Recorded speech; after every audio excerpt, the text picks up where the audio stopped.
वज़ीर आज़म शहबाज शरीफ ने कहा है कि पाकिस्तान एक आज़ाद, खुद मुख्तार और वसीतर फ़लस्तीन के क़याम की सपोर्ट दोहराता है, जिसकी बुनियाद 1967 से पहले की सरहद हो और दारुल-हुकूमत अल-कुद्स शरीफ हो। अरब इस्लामी सरबराह कॉन्फ्रेंस के खिताब में वज़ीर आज़म ने ईरान पर इसराइली हमलों की भी पुरजोर मजम्मत की और इसे ईरान की खुद मुख्तारी और इलाकाई सालमियत के खिलाफ करार दिया। तो ये तस्वीर ज़रा गौर से देखिए पूरी स्क्रीन पर, और इसमें फिगर आउट करने की कोशिश कीजिए कि आपके प्यारे वज़ीर आज़म जो हैं वो कहाँ खड़े हैं। और इस तस्वीर के अंदर जहां मुसलमान हुक्मरान खड़े हुए हैं, इनमें एक जो है वो एटमी मुल्क का सरबराह भी है। यार इंडिया क्या है, मेरी बात कुरान की कसम, इंडिया पे मैं कहता हूँ 1 लाख मुसलमान जो जज्बे वाले हैं ना, इंडिया पे इंडिया तबाह बर्बाद हो जाएगा। ठीक है, तो उन्होंने 93,000, 1 लाख ही ऑलमोस्ट हो गया ना। 93,000 भाई सारा कुछ क्यों है, वो जज्बे वाले नहीं थे। तुम्हारे मुल्क की गवर्नमेंट के 93,000 अंदर एजेंसियां घुसी हुई हैं जो तुम्हारे साथ ये ऐसे हालात पैदा कर रही हैं। सऊदी अरब के अंदर जो है वो 50 से ज़ायद सरबराहाने मुमलिकत शामिल हुए, क्योंकि वहाँ पर अरब इस्लामी सरबराह समिट हुआ। दोस्तों, आज एक अरब इस्लामिक समिट हुई है सऊदी अरब रियाद के अंदर, जिसमें पाकिस्तान के प्राइम मिनिस्टर शहबाज शरीफ साहब जो है उनको भी इनवाइट किया गया था, और सारे आलम इस्लाम से, मुस्लिम दुनिया से इकट्ठे हुए थे लीडर्स। और असल मकसद जो ये था कि किस तरह क्या किया जाए कि इंटरनेशनल कम्युनिटी पे ये प्रेशर डाला जाए कि जो गज़ा के अंदर एक जो ह्यूमैनिटेरियन क्राइसिस है उसको एड्रेस किया जा सके और सीज फायर कराया जा सके और जंग बंद करवाई जा सके। यानी मुसलमान फौजों को, मुसलमान माशरों को, मुसलमान हुकूमतों को, रियासतों को हुक्म है कि सूद के खिलाफ जंग करो, जैसे तुम जहन्नुम के कुत्तों के खिलाफ जंग करते हो, जैसे मुशरिकों के खिलाफ जंग करते हो, जैसे मुनाफिकों के खिलाफ जंग। डॉक्टर एस जयशंकर का बयान यहाँ पे कोट करेंगे। उन्होंने कहा कि ट्रंप के आने की वजह से बहुत से लोग जो है, बहुत सी कंट्रीज जो है वो कंफ्यूजन का शिकार है, लेकिन इंडिया किसी भी किस्म की कंफ्यूजन का शिकार नहीं है, क्योंकि वजह यह है कि उन्हें पता है कि ट्रंप की जितनी भी पॉलिसीज होंगी वो प्रो इंडियंस होंगी, और इंडियन ब्रेन की जो है ना इस वक्त दुनिया को बहुत ज्यादा जरूरत है। हो सकता है कि ट्रंप जो है इंडिया की डेवलपमेंट से बहुत ज्यादा जिसे बोलते हैं ना इम्प्रेस हो चुके हैं, जिसकी वजह से वो अपने इर्द गिर्द ऐसे लोगों की फौज खड़ी कर रहे हैं जो कि प्रो इंडियन है, एंटी पाकिस्तानी है, और कहीं ना कहीं पर ऐसा महसूस होता है कि ये आने वाले जो 4 साल है ये इंडिया के लिए बहुत इंपॉर्टेंट होने वाले। पाकिस्तान के इसके ऊपर क्या इफेक्ट पड़ेगा?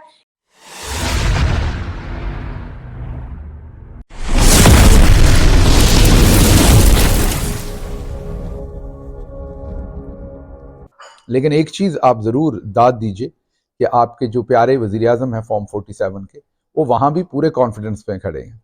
मतलब खड़ा उन्हें जहाँ भी किया है, आप यकीन कीजिए उन्हें बाहर दरवाजे पर दरबान के तौर पर भी खड़ा कर दिया जाता तो वो पूरे कॉन्फिडेंस से खड़े होते हैं। हिस्ट्री में देखा है कि राजा ताहिर ने एक मुसलमान लड़की को उसने यानी कि कैद किया, उसको छुड़ाने के लिए हजाज बिन यूसुफ ने मोहम्मद बिन कासिम को भेजा। अच्छा। और जब मोहम्मद बिन कासिम यहाँ पे आया तो उन्होंने आन के कुफार की दर्जियां उड़ा दी। फर्स्ट लाइन में मालदीव्स के प्रेसिडेंट मौजूद खड़े हुए हैं, ठीक है जी।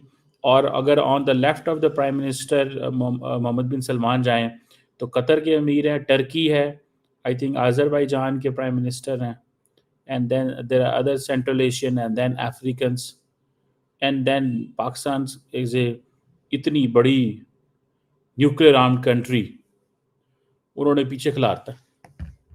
हम ये बात करते हैं ना जी, एक न्यूक्लियर आर्म्ड कंट्री है, अरब वर्ल्ड को अक्सर हमारी ज़रूरत पड़ती रहती है, उन्होंने पीछे खड़ा कर दिया। उन्होंने कहा भाई आपका क्या है, हम तो आपको तो जब मर्जी पैसे दे के बुला लें।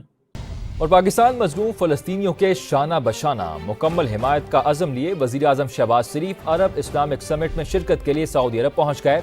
आज मशरक़ वुस्ता की सूरत हाल पर पाकिस्तान का मौक़िफ़ पेश करेंगे। पैसे तो मिल गए, हमारे उस्ताद कहते थे पैसे मिल गए, पैसे मिलने के बाद ये आपकी सवाबदीद पर है, आप काम करें या ना करें। सर बहुत बड़ी खबर आपके साथ शेयर कर रहे हैं। 2 निहायत ही अहम सीट जो कि अमेरिका के अंदर बताई जाती हैं। पहले पर्सन का नाम है जी मार्को रोबियो, जो कि सेक्रेटरी ऑफ स्टेट जो है ट्रम्प के गवर्नमेंट के अंदर मुंतखब किए जाएंगे, और ये भी जी प्रो इंडियन है और एंटी पाकिस्तानी बताए जाते हैं। दूसरे जो एक सीट है जी नेशनल सिक्योरिटी एडवाइजर की, माइक वोल्ट्स, ये भी जो है प्रो इंडियन है और इंडिया के लिए बहुत ज्यादा जो है इनके अंदर पोटेंशियल देखने को मिल रहा है। और ऐसा लग रहा है कि अमेरिका की जो कांग्रेस है उसमें हर कोई जो है ना इंडिया के साथ अपनी लॉयलिटी दिखाने के लिए ना बेताब हो रहा है। हर कोई कह रहा है कि मैं प्रो इंडियन हूं, मैं इंडिया के लिए काम करूंगा। राजा दाहर इसी सरजमीन का और मोहम्मद बिन कासिम बाहर से आया। मेरा सवाल थोड़ा सा ये है कि अगर आज बाहर से कोई आए, तालिबान ही आ जाते हैं इस्लाम के नाम पे, जी पाकिस्तान में जो है ना इस्लाम के ऊपर अमल नहीं किया जा रहा, शरी निज़ाम हम पाकिस्तान में लाएंगे, इवन सऊदिया से आज के दौर में कोई आ जाता है, तो क्या पाकिस्तान की गवर्नमेंट एक्सेप्ट करेगी? गवर्नमेंट तो नहीं, चाहे जुल्म हो भी रहा है फिर भी गवर्नमेंट नहीं एक्सेप्ट करेगी। आप एक्सेप्ट करेंगे? मैं एज ए मुस्लिम उसे एक्सेप्ट करूंगा। पूरा तड़ लगाया जा रहा है, पूरा जोर लगाया जा रहा है, और पाकिस्तानी डिप्लोमेटिक मिशन सिर्फ इसी चीज के ऊपर काम कर रहा है कि किसी तरह से शहबाज शरीफ साहब को डोनाल्ड ट्रंप 4 सेकंड की कॉल कर ले, यानी 2-3 सेकंड की कॉल कर ले, बाकी इधर कहानी है, मीडिया वैसे ही डाल देगा। अभी मैं तुर्की होके आया हूं और मैंने उन भाइयों को कहा कि आप हमारे बड़े अजीम भाई हैं, हमेशा आपने हमारी मदद की, और मैंने यही कहा जब मैं आया हूं तो आप समझेंगे शायद ये मांगने आया है। क्या बोला तूने? आया हूं तो आप समझेंगे शायद ये मांगने आया है। मैं मांगने नहीं आया, लेकिन मजबूरी है। 4 अरब डॉलर, 5 अरब डॉलर, 10 अरब डॉलर की आपको जरूरत रहती है। क्या करें हम आपके साथ? क्यों हमारे प्राइम मिनिस्टर को पीछे लाइन में खड़ा गया? हम तो बड़े चैंपियन है फलस्तीन के। अच्छा, फॉर एग्जांपल ये अरब समिट भी है, अरब इस्लामिक समिट है, मालदीव्स के प्राइम मिनिस्टर मौजू फर्स्ट लाइन पे है, टर्किश प्रेसिडेंट उनके साथ खड़े हुए हैं, सेंट्रल एशियन ममालिक खड़े हुए हैं। मैं इसको भी मान लूं कि जी अरब ममालिक को पहले तरजीह दी गई है, तरजीह जो है ना वो ताकतवर को दी जाती है, अरब नॉन अरब को नहीं दी जाती। आपने क्या बोला है? अगर एटम बम हमारा नहीं है, फिर किसका है? जिनके कब्जे में उनका है। पाकिस्तान के कब्जे में है और किनके? पाकिस्तान कब्जे में। तो एटम बम फिर अमेरिका के कब्जे में है? सब कुछ उन्हीं के कब्जे में। डॉक्टर साहब, मैंने यही बोला है ना कि OIC में हमारे लीडर गए हैं, वो सबसे पीछे खड़े हैं। आप कह रहे हैं यानी इसका मतलब हमारी आवाज तो बोलते हैं यार, हमारी आवाज कोई नहीं सुन रहा पूरी दुनिया में। कौन सुन रहा है? दुनिया में सुनता है इसलिए कि हमने पैसे बहुत सारे ले लिए हैं। तो हम क्यों एक तरफ हम कहते हैं जज्बा बहुत है, एक हमें तो कान से पकड़ के नीचे बिठा देते हैं, उधर बैठ जाओ, तुमने पैसे देने हैं हमारे। पाकिस्तान के रवायती मीडिया ने भी बता दिया है कि वाकई में शहबाज शरीफ की हुकूमत इस वक्त पूरा जोर लगा रही है, दिन रात कोशिश कर रही है और सर तोड़ कोशिश कर रही है कि किसी तरह डोनाल्ड ट्रंप इनकी तरफ देख ले और इनकी बात सुन ले या इनकी टेलीफोन कॉल उठा ले। हमारे लिए अपने मुसलमान बहन भाइयों की जानों की कीमत शायद इससे ज्यादा नहीं है कि वो सिर्फ मुसलमान है, लेकिन हम ये देखते हैं कि सूरज किस तरफ चढ़ रहा है। तो ये जो गवर्नमेंट बनती हुई दिखाई दे रही है, इस पे आप क्या कहेंगे? जितने भी नाम आ रहे से CIA चीफ का भी नाम आया, वो तो ऑलरेडी इंडियन ओरिजिन से थे। तो ये ट्रम्प तो सब ऐसे लोग अपने इर्द गिर्द इकट्ठे कर रहे हैं, या तो इंडियन ओरिजिन से है या फिर वो प्रो इंडियंस हैं। ऐसा क्यों? देखिए, मैं थोड़ा सा डिसएग्री करूंगा आपसे। देखिए, जी ठीक हो गया। अमेरिकन प्रेसिडेंट जिन लोगों को अपना एडवाइजर या सेक्रेटरी मुंतखब करता है, वो इस तरीके से हम नहीं कह सकते कि प्रो इंडियन है और एंटी पाकिस्तानी है। वो प्रो अमेरिकन हैं सारे। उनका जो रोल है वो US नेशनल इंटरेस्ट्स को प्रोटेक्ट करना है। एक ईरान वाहिद मुल्क है जी, और जिसके 28 साल हो चुके हैं, जिसके पास ऊपर पाबंदियां लगी हुई हैं, पाबंदियां। ठीक है। और वो अपनी कोई चीज ना बाहर भेज सकता है, ठीक है, ना किसी से वो ले सकता है। इंडिया के साथ वो ट्रेड यार क्या इंडिया क्या है?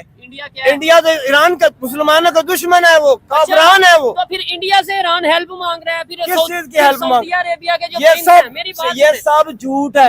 अब हम पिछले 1.5 साल से जनाब सर पे हमने हर चीज उठाई हुई है, ठीक है। अब अरब्स को तो नहीं अच्छा लगता पाकिस्तान जब फलस्तीन की बात करता है ज्यादा, दे डोंट लाइक दिस।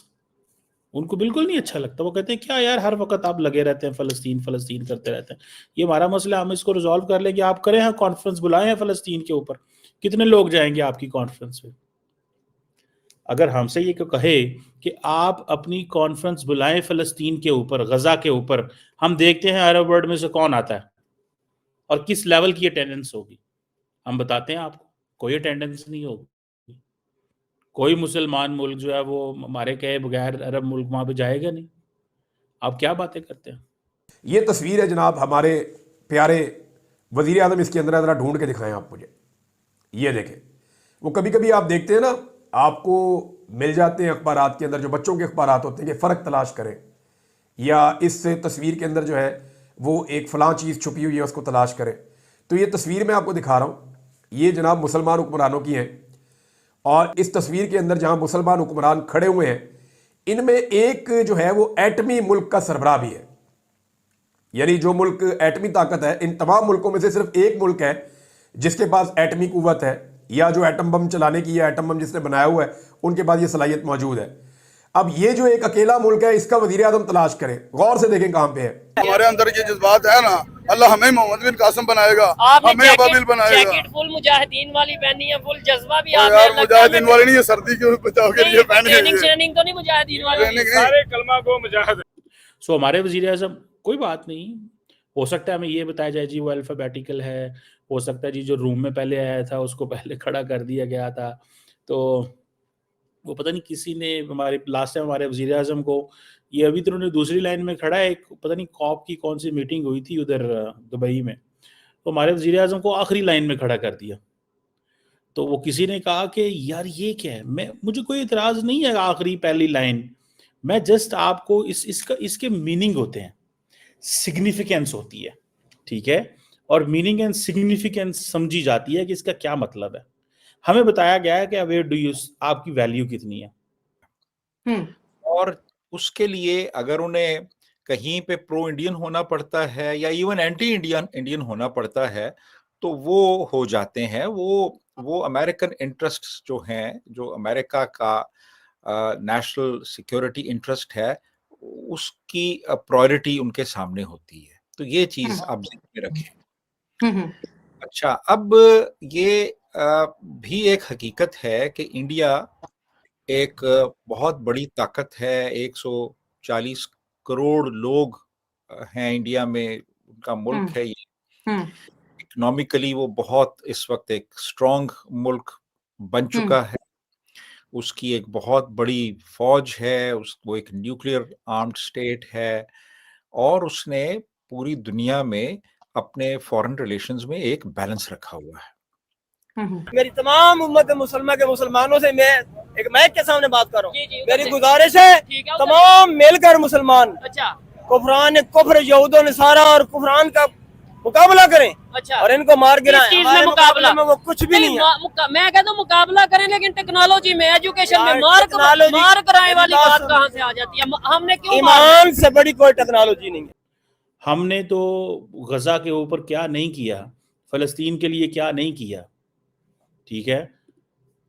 इधर बुलाते हुए नरेंद्र मोदी को साथ खड़ा करना था मोहम्मद बिन सलमान ने, साथ खड़ा करना था मोहम्मद बिन सलमान ने, ठीक है, अपने साथ दाएं बाजू पे। क्यों? क्योंकि उनको पता है कि नरेंद्र मोदी की मार्केट वैल्यू क्या है। नरेंद्र मोदी की मार्केट वैल्यू ये है कि वो $4 ट्रिलियन की जीडीपी है। उनकी मार्केट वैल्यू ये है कि उसके पास कुछ 600-700 अरब डॉलर फॉरेन एक्सचेंज रिजर्व पड़ा, जब मर्जी जैसे मर्जी वो अपनी ट्रेड करे।